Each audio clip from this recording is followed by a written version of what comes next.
La guerre est finie. Le prince Jean d'Orléans, le comte de Paris, prétendant orléaniste au trône de France, et la Fondation Saint-Louis, représentée par son président Frédéric Baleine du Lorrain, ont signé le 13 décembre 2023 un protocole d'accord et mis un terme à l'ensemble de leurs litiges, notamment au contentieux judiciaire qui les séparait.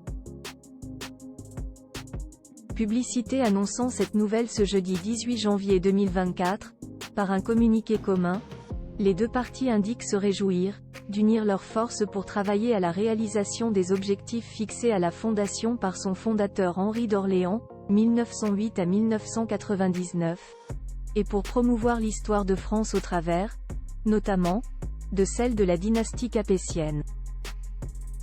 Le prince est entré au conseil d'administration de la Fondation Saint-Louis. Il est ajouté que le comte de Paris, président d'honneur de la Fondation, participera aux réunions du conseil d'administration et aux travaux de tout conseil d'orientation scientifique et culturelle qu'il pourrait s'adjoindre. En outre, il assumera des missions d'intérêt général, pour le compte de la Fondation. Son jeune frère, le prince d'Orléans, a pour sa part été élu membre du conseil d'administration de la Fondation Saint-Louis, renforçant ainsi la relation de celle-ci avec la famille de France, est-il souligné. Sauvegarder le patrimoine historique de la famille d'Orléans. La Fondation Saint-Louis de Dreux a été créée en 1974 par Feu le grand-père de l'actuel comte de Paris, dans le but de sauvegarder le patrimoine historique de la famille d'Orléans et développer ses différentes propriétés. Après son décès en 1999, ses héritiers ont contesté devant la justice la donation qu'il avait faite à la Fondation. Ils ont, en partie, obtenu gain de cause en septembre 2014 en se voyant restituer les « biens historiques du Trésor des rois de France ».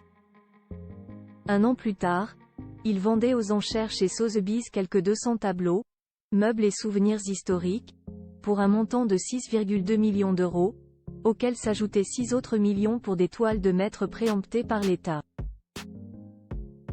En revanche, la justice avait décidé de laisser à la Fondation les biens immobiliers. Les deux parties avaient décidé de s'entendre hors tribunaux au début de l'année 2021.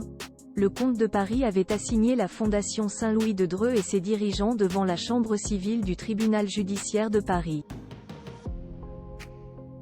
Il réclamait, en tant qu'héritier, la restitution de la totalité des biens dont la Fondation est garante de la préservation, parmi lesquels la chapelle royale de Dreux et le château d'Amboise, ainsi que la somme d'1 million d'euros au titre de dommages et intérêts. À l'été 2023, les deux parties avaient finalement choisi de négocier un accord en dehors des tribunaux.